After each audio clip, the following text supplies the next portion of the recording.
Now we have to discuss about 3-point starter. For starting of DC shunt motor, we are using 3-point starter. But why a 3-point starter is required?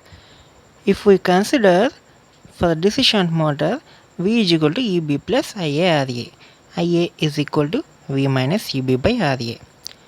But at starting, back EMF will be 0. That this equation becomes V by RA. If assume V is equal to 220 volts, RA is equal to 0.5 ohms, IA become 440 amps. That can damage armature winding. When running, EB increases and it reaches nearly 210 volts value.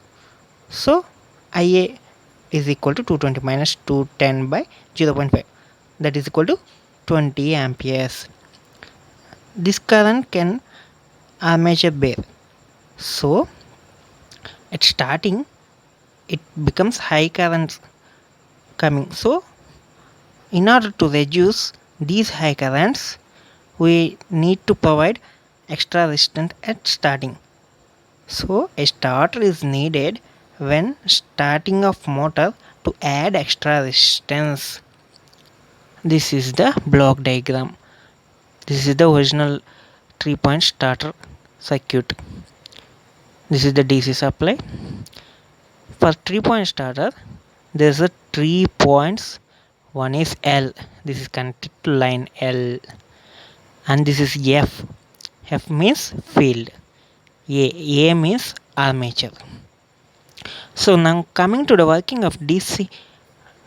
Now coming to the working of 3-point starter, if the supply is given to this line, and this is the overload release coil, and this is the spring, and this stud we have to move like this. To at starting the resistance will be very high because we are connecting this high resistance to limit starting high currents, and by step we are reducing and cutting the resistance, and at this point the resistance will be what armature resistance has, that is only. This is the extra resistance when starting we are adding. So this is the soft iron piece. When coming to this point, this no load release coil is magnetized, and soft iron piece attracts the soft iron piece and so holds the stud at here. So when starting, this stud is are connected, and at running position this stand will be like this. So the magnet holds the lever. This is the spring which opposing this magnet force. So it should be enough. If the voltage across these drops, then it will release the coil and lever moves back. So if high short circuit currents are coming in armature, then high currents will flow in overload release coil, and so it attracts this lever and it moves upwards, and here these two terminals are short circuited. These two terminals are connected to no load release coil, and since short circuited, voltage across this coil is 0, and so it will release the lever.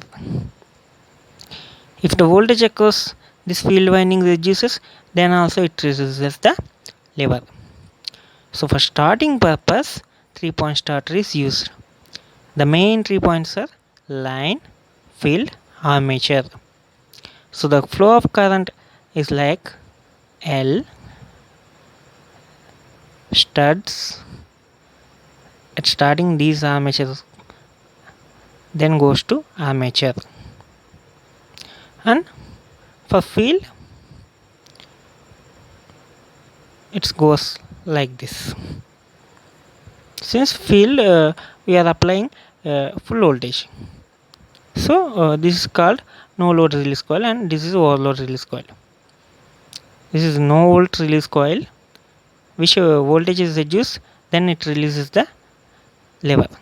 For overload release coil, any overcurrent in the circuit will release it, and it attracts it and shorts, then it releases. So finally it comes to back and motor will stop. So this is the major working of 3-point starter.